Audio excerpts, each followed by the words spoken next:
Сватового, це вже Луганська область. Їдемо в Козою вантажівку, оскільки іншим чином зараз туди добратися не можна. Через дощі, непогоду, дороги розмиті, тільки так можна туди дістатися.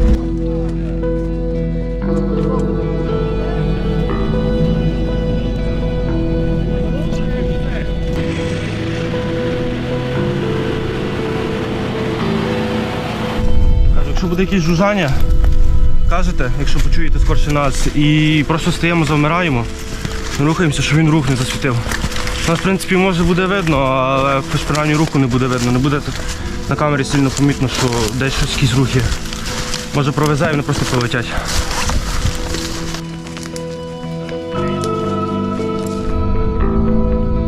Далі рухаємось пішки. Машина не може наближатися до нуля, оскільки там буде легкою ціллю. Намагаємося пересуватися посадками. Звісно, листя не дуже багато залишилось, але все одно так безпечніше, оскільки в повітрі часто літають російські дрони і коли засікають рух, одразу починають відпрацьовувати.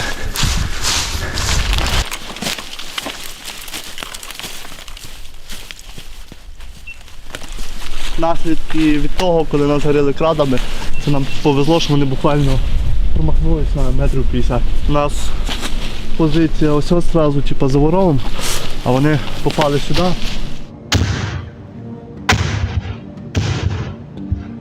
Тільки чуєш вихід, одразу прильот. Тобто дистанції дуже маленькі? Так, буває 700 метрів, ось 600. Це буквально в кінці поля, якщо зараз вийти все на дорогу, то кінець поля видно, вони там одразу за бугром стоять.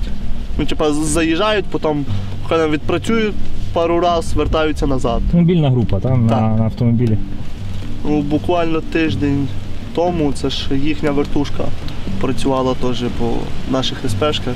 З вертушки просто там були, посадку поділили просто на дві частини.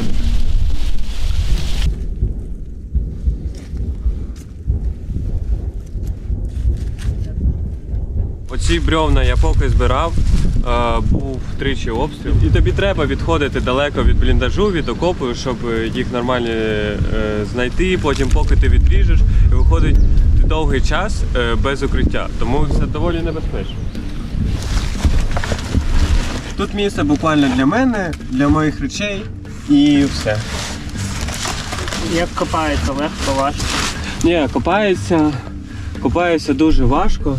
Тут видно отакий шматочок, тут десь іде землі, а потім тут же починається мікс глини і землі.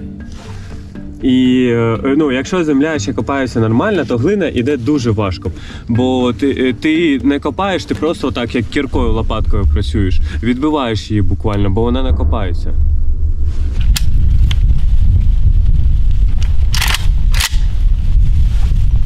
3 дні назад була спроба наступу на сусідній ділянці. Світло-шумове шоу було, звісно, тут дуже знатне. Наші там працювала і тяжка артилерія, і взагалі все, що могло стріляти, стріляло. А це піхота наступала їхня? Так, піхота в підтримку артилерії. Вони намагалися пройти там на сусідній ділянці, і виходить, що наша артилерія просто накрила то всі їхні спроби. Що скажеш про опонентів? Зараз в них там мобілізація, багато нових людей прийшло.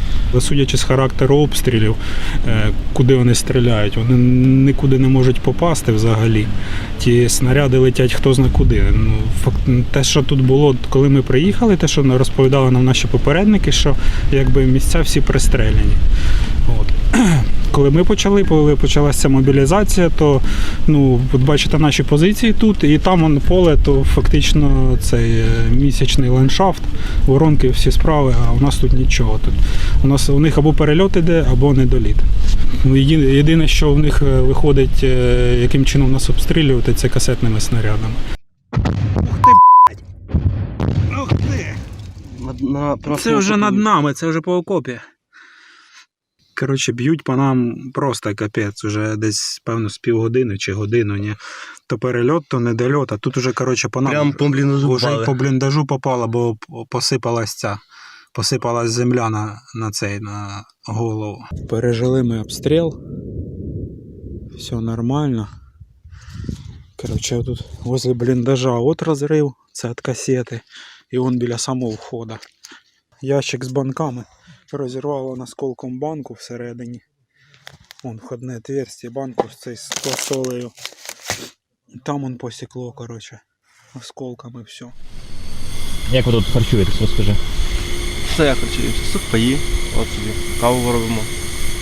Я так розумію, тут взагалі розводити багаття не можна. Ні, розводити багато не можна, тут дуже велике демаскування. Типа дрон, якщо пролетить, він зразу побачить якийсь вогонь. Ну, і зразу почнеться прильот всередині, якщо навіть фонарика включаємо, чи що, то треба як мінімум закрити чимось окоп, вхід, типу, щоб не було видно. Зараз вже добряче похолодало, без багаття, без вогню, як ви тут грієтесь. Так, і все теплі речі. Теплі речі, а коли зараз холодніше, просто частіше ходимо, але на менше годин. В окопі собі вже можемо, там є такі спеціальні окопні свічки, і ми собі ті окопні свічки розпалюємо. От так само, типу, грію воду, теж стараюся якось, щоб побільше вогонь зробити на воду, щоб нагріло трошки.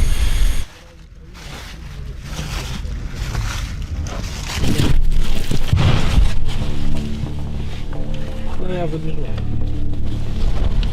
Заходи туди. Заходимо, хлопці. Туди. Зараз спустилися в окоп, почули, що над позиціями завис безпілотник, десь, мабуть, за секунд 10 одразу був вибух. Не дуже потужний калібр, схоже було щось на вог, на скид, як це зазвичай роблять, коли кріплять боєприпас до безпілотника, і він його скидає над позиціями. Але до кінця невідомо, тому поки що залишаємося в укриттях.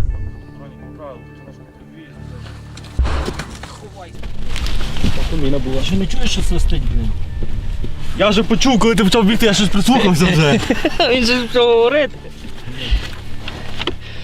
То вже була міна. Це вже що?